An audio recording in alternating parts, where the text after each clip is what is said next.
ਸੋ ਤੁਸੀਂ ਵੇਖਦੇ ਪਿਓ ਆਪਣਾ ਦੇਸ਼ ਪੰਜਾਬ ਟੀਵੀ ਤੇ ਮੈਂ ਤੁਹਾਡਾ ਮੇਜ਼ਬਾਨ ਮੁਹੰਮਦ ਨਦੀਮ ਖਰਲ। ਸਭ ਤੋਂ ਪਹਿਲੇ ਆਪਣੇ ਚੈਨਲ ਨੂੰ ਕਰਨਾ ਸਬਸਕ੍ਰਾਈਬ ਤੇ ਲੱਗੇ ਹੋਏ ਬੈਲ ਆਈਕਨ ਨੂੰ ਨਾਲ ਦੇ ਜ਼ਰੂਰ ਦਬਾਉਣਾ ਹੈ ਕਿ ਰੋਜ਼ਾਨਾ ਦੀ ਲੇਟੈਸਟ ਵੀਡੀਓ ਜਿਹੜੀ ਹੈ ਤੁਹਾਨੂੰ ਮਿਲੇ ਔਰ ਤੁਸੀਂ ਵੇਖੋ ਸਭ ਤੋਂ ਪਹਿਲੇ।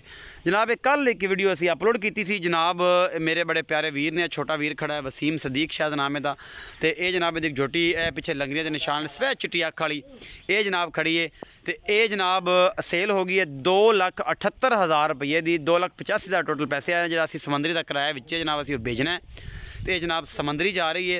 मेरे एक दोस्त ने भाई यूसुफ उन्होंने खरीदी है तो है हल मुकीम दुबई ने तो उत्थों उन्होंने भेजी है। वसीम साहब जी चोटी है तुहाडे नाल गल 2,78,000 रुपये की हुई सी ते 5-7,000 रुपये किराया। ये गल एवें ही है, तुसीं अपने पैसे पूरे कर लेने? हाँ जी बिल्कुल कर लेने में गल पूरी गल ने हर चीज़ पूरी है फाइनली तौर पर। किन्ने परसेंट तुसीं मुतमैन जे कि असीं जिहड़ा काम ठीक कर रहे हैं या नहीं कर रहे हैं, तुहानूं तुसीं मुतमैन हो इस काम ते? बिल्कुल जी मुतमैन। अच्छा ये यूसुफ साहब तुसीं भी सुनदे पिओ, उत्थे बैठ के वीडियो वेखोगे तो जनाब असीं जोटी दी नज़र मराओ एक बारी।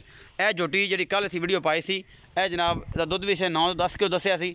यह जोटी नीली दी प्योर और अल्लाह दे खास फजल दे नाल पिछे दे सी कट्टा ये कट्टी कट्टा है जी और कट्टा भी खड़ा है। ये अल्हम्दुलिल्लाह ठीक ठाक है और जनाब अल्लाह के खास फजल दे नाल बेहतरीन है। बारिश हो रही है और इस बारिश के मैं जनाब वीडियो शूट करने वास्ते आया वहाँ और इन्हूं भेजने वास्ते आया वहाँ क्योंकि इन्होंने कल का मेरे नाल कीता सी। मझ सी जनाब जोटी सी पहला सुबह सुंदी सी जनाब तैयार सी नीली दी जनाब असीं भेजन लगे हैं। यह जनाब गड्डी जा रही है अल्लाह ताला दे रसूल के हवाले कर रहे हैं। असीं जनाब अपना देश पंजाब टीवी की टीम तुहाडे वास्ते हमेशा अनमोल ब्यूटीफुल और खूबसूरत जानवर लैके हाजिर होंदी है और तुहाडे वास्ते हमेशा एक अच्छा काम करती है और जनाब इंशाअल्लाह तुहानूं मज़ा आएगा। अपना बहुत सारा ख्याल रखिया जे। मिलांगे अच्छी और बेहतरीन वीडियो नाल। अल्लाह ने